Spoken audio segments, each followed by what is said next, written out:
Football বিশ্বকাপের ইতিহাসের সবচেয়ে বড় টুর্নামেন্টটিও শেষ হতে চলেছে। আজ দেখতে দেখতে শেষ হয়ে গেল বিশ্বকাপের রাউন্ড অফ 32। 48 দলের অংশগ্রহণে এই বিশ্বকাপে রাউন্ড অফ 32 নামে একটা স্টেজ করেছে ফিফা। নকআউট স্টেজের প্রাথমিক ধাপ এটি। আজ শেষ হয়েছে শেষ 32-এর লড়াই। একই দিনে কয়েক ঘন্টার ব্যবধানে আজকে মাঠে নেমেছে Switzerland, Algeria, Australia, Egypt, Argentina, Cape Verde, Colombia এবং ঘানা। কলম্বিয়া ঘানার ম্যাচটি ছিল শেষ 32-এর শেষ লড়াই। এখানে কলম্বিয়া ঘানাকে হারিয়েছে 1-0 গোলে, যার মধ্য দিয়ে বিশ্বকাপের শেষ 16তে জায়গা নিশ্চিত করেছে দক্ষিণ আমেরিকার দলটি। এর আগে আর্জেন্টিনা মুখোমুখি হয়েছিল কেপ ভার্দের। বিশ্বকাপের রাউন্ড অফ 32-তে অন্যতম হাই ভোল্টেজ লড়াই দেখেছে বিশ্ব ফুটবল। এই ম্যাচটা 2026 ফুটবল বিশ্বকাপে সবচেয়ে বেশি দেখা ম্যাচ। আজকে আর্জেন্টিনা কেপ ভার্দের মধ্যকার লড়াইটি একসাথে বিশ্বের 800 কোটি মানুষের মধ্যে প্রায় 3 ভাগের 1 ভাগ দেখেছে। হিসাব অনুযায়ী 2.7 বিলিয়ন মানুষ একসাথে আর্জেন্টিনা কেপ ভার্দের মধ্যকার ম্যাচটি দেখেছে। ম্যাচটাও সেরকম হয়েছিল। আর্জেন্টিনা কেপ ভার্দেকে 3-2 গোলে হারিয়েছে কেপ ভার্দের প্রবল প্রতিরোধের মুখে। যাই হোক, আর্জেন্টিনা রাউন্ড অফ 16 নিশ্চিত করেছে। এর আগে ইজিপ্ট পরাজিত করেছে অস্ট্রেলিয়াকে টাই ব্রেকারে 4-2 ব্যবধানে। রাতের ম্যাচটিতে সুইজারল্যান্ড হারিয়েছে আলজেরিয়াকে 2-0 গোলের ব্যবধানে। যাই হোক, রাউন্ড অফ 32-র ম্যাচগুলো শেষ হলো। রাউন্ড অফ 16-এ দলগুলো চূড়ান্ত হয়েছে। কে কার মুখোমুখি হবে, বাংলাদেশ সময় কার ম্যাচ কখন সেটাও জানা গেল, এবং কে কার মুখোমুখি হবে কোয়ার্টার ফাইনালে সেটাও অনেকটা নিশ্চিত। রাউন্ড অফ 16 শুরু হচ্ছে আজকে থেকে। প্রথম দিনই স্বাগতিক কানাডা মাঠে নামছে মরক্কোর বিপক্ষে। বাংলাদেশ সময় রাত 11টায় শুরু হবে আজকে মরক্কো কানাডার ম্যাচটি। এটাই রাউন্ড অফ 16-এর প্রথম ম্যাচ। এরপর দ্বিতীয় ম্যাচ প্যারাগুয়ে ফ্রান্সের মধ্যে অনুষ্ঠিত হবে। প্যারাগুয়ে জার্মানিকে হারিয়ে বিশ্বকাপের এই পর্যায়ে এসেছে, তাই ফ্রান্সের বিপক্ষে লড়াই করবে প্যারাগুয়ে, সেটার বলার অপেক্ষা রাখে না।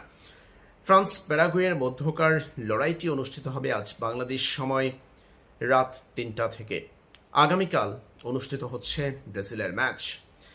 আগামীকাল 5 জুলাই বাংলাদেশ সময় রাত 2টা অর্থাৎ 6 জুলাই অনুষ্ঠিত হবে ব্রাজিল নরওয়ের মধ্যকার হাই ভোল্টেজ লড়াইটি।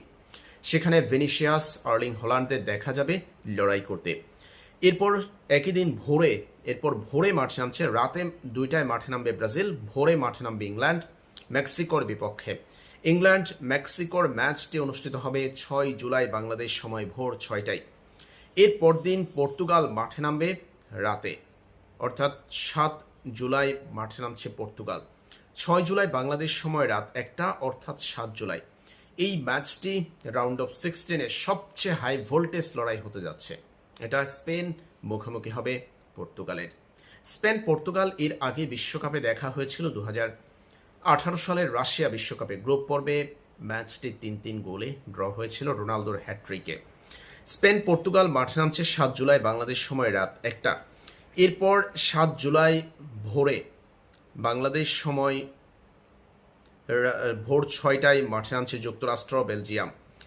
7 জুলাই ভোরে বাংলাদেশ সময় ভোর 6টায় মাঠে নামবে যুক্তরাষ্ট্র বেলজিয়াম।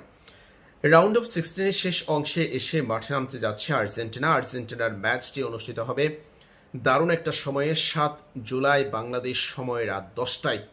এটা বাংলাদেশ থেকে ম্যাচ দেখার জন্য দারুণ একটা মুহূর্ত তৈরি করবে। রাতে ম্যাচগুলো বেশিরভাগ ফুটবল ভক্ত খুব দারুণভাবে উপভোগ করতে পারে। আর্জেন্টিনা মাঠে নামছে 7 জুলাই বাংলাদেশ সময় রাত 10টায়। ইজিপ্টের মুখোমুখি হবে আর্জেন্টিনা।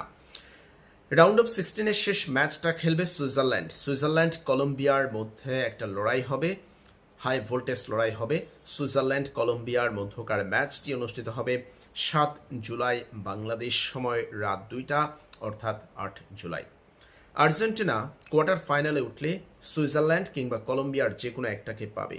অন্যদিকে ব্রাজিল যদি কোয়ার্টার ফাইনালে উঠে নরওয়েকে পরাজিত করে, সেই ক্ষেত্রে মেক্সিকো কিংবা ইংল্যান্ডের যে কোনো একটা দলকে ব্রাজিল পেতে যাচ্ছে।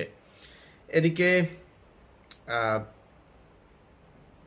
ইউএসএ বেলজিয়ামের মধ্যকার একটা দলকে দেখা যাবে। পর্তুগাল কিংবা স্পেনের মধ্যে যেই দল জিতে তাদের বিপক্ষে খেলতে। এছাড়াও ফ্রান্স প্যারাগুয়ের ম্যাচে যে দল জিতবে তারা খেলবে কানাডা মরক্কোর মধ্যকার ম্যাচে জয়ী দলের বিপক্ষে।